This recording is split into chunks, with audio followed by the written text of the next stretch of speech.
Okay, so let's do some housekeeping here. I have a Patreon account, but I don't have any Patreons so far, no followers. So whoever is my first follower there, it doesn't matter if it's, I think the smallest amount is $1. I will send you a copy of my CD, Nova Scotia. I'm only gonna charge my Patreons for these videos, the instructional videos, which I'm doing max one a week, but probably I'll make every other week in the future. But right now I'm on summer holidays, so I can make more videos, but every week or less is what I'm gonna make videos. And then some people have asked me about Skype lessons, and I'm available for Skype lessons now, so you can contact me. I have it set up so that I can do that, and yeah, let's get on with this lesson.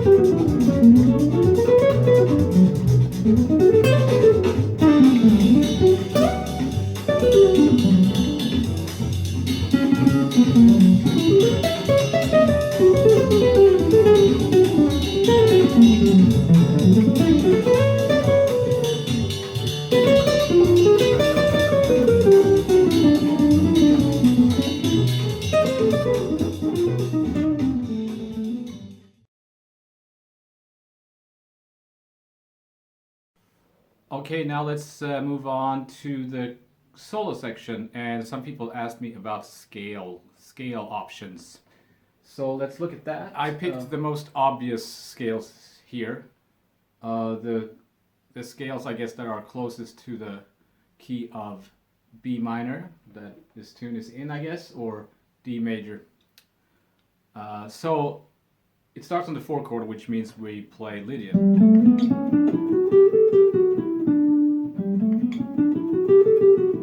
I wrote the scales like that, going up to the 9th and then ending on the 5th, so I think that's a good way to practice them. Luckily, this tune gives us a lot of time on each chord, so there's time to practice scales. And then we have the F sharp. Obviously, you could pick from many different scales, but I'm gonna pick the most obvious one, Phrygian dominant. Then we have the E2-5 to D major, so Dorian, Mixo. Obviously, you could do lots of any dominant scale for that chord. And then D major, just Ionian. And the 4 chord again. Then we have a dominant chord that sounds like it's like a flat 9 dominant, right? So I'm gonna pick the Phrygian dominant again. You could use altered here too. Altered also works. But I'll pick Phrygian dominant. Then we're back to the F sharp Phrygian dominant. Then B minor Aeolian for a while. Then that chord turns into a dominant.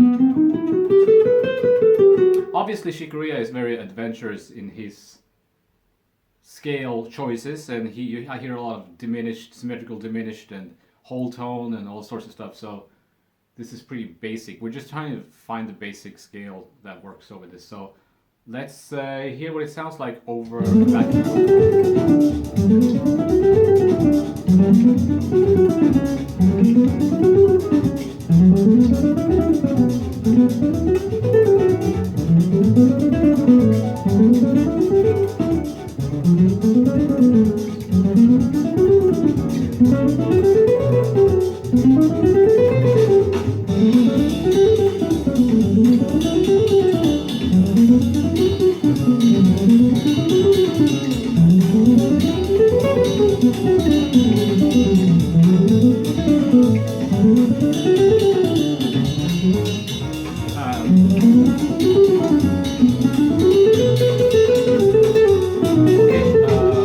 So you get the idea there, and again, this is pretty basic, so obviously you want to practice the scales in many different positions and try to find where your weak areas are on the fretboard and maybe focus on that. And there's lots of stuff you can do.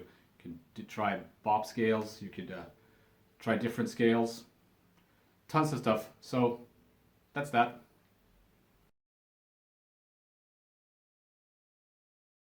All right, so now let's look at some licks, some Corea inspired licks. This one is from the solo. It's actually the first phrase that he plays on the solo.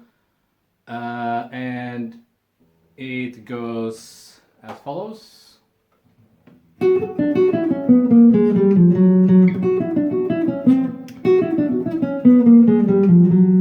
Slowly.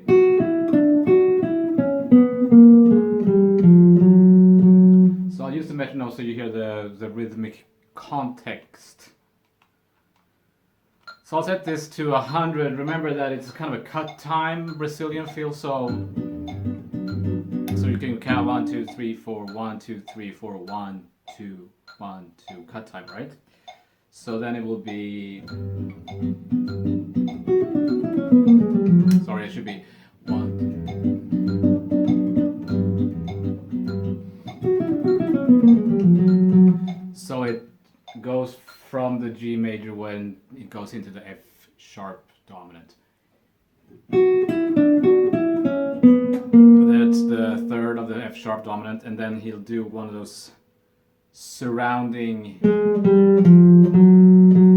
landing on the root there. Okay, you'll often hear Corea is great for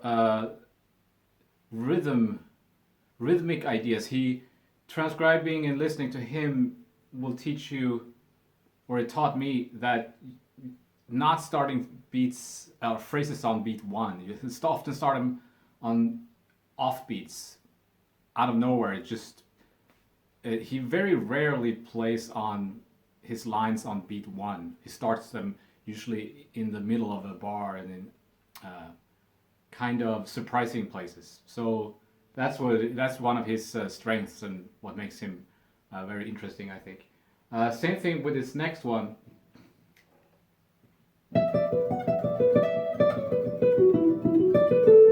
It's also from the same solo, but I modified a little bit, so made it a little bit shorter.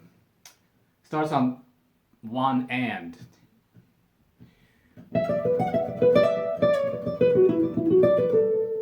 Okay, so again with the metronome. So this works over B minor.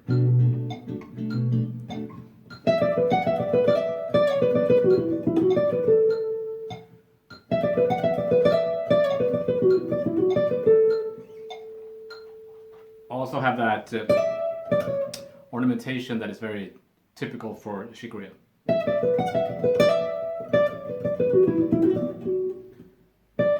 Alright, moving on. For this next one, I made a little loop, so you kind of need to hear the context. So G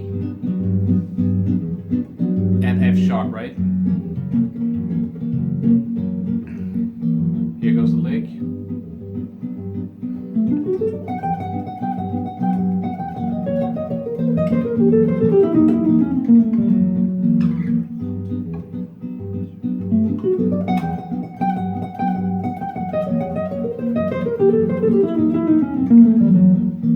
Alright, so slowly.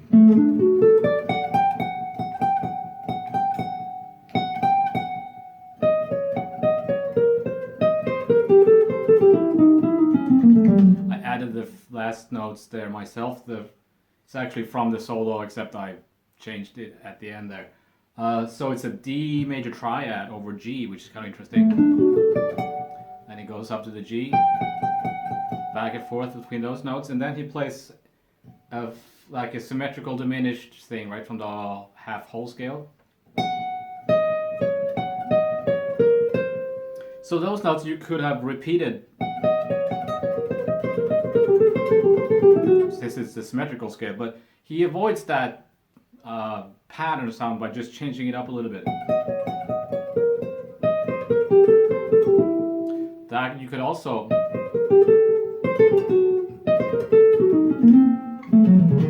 move it around in that scale, right? So it's easy to fall in that pattern trap when you're using that scale, but he's a master at not doing that.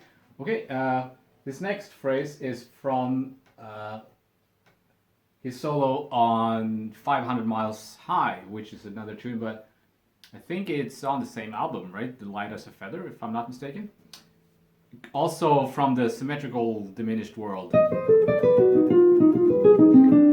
So what does he do?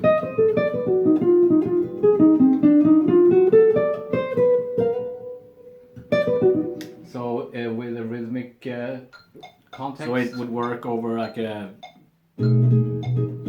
B dominant 13 flat 9 chord, right? The diminished sound.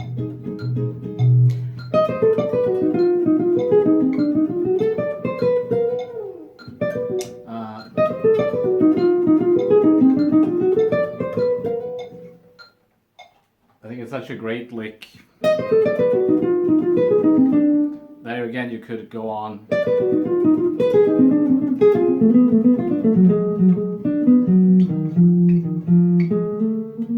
Yeah, whatever it is. So, a great symmetrical diminished lick or half whole. I was taught it was called the symmetrical diminished scale. Most people call it the half whole scale, I guess. Next one, I'm not even sure if it's a Shikuria lick. I think it's a Shikuria lick. Scott Henderson told me, showed me this one. So it's a 7-note rhythm or a 7-beat rhythm. So 1, 2, 3, 4, 5, 6, 7.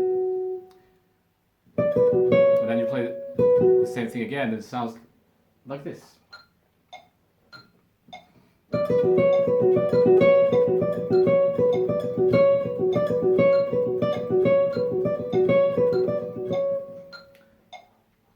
All right.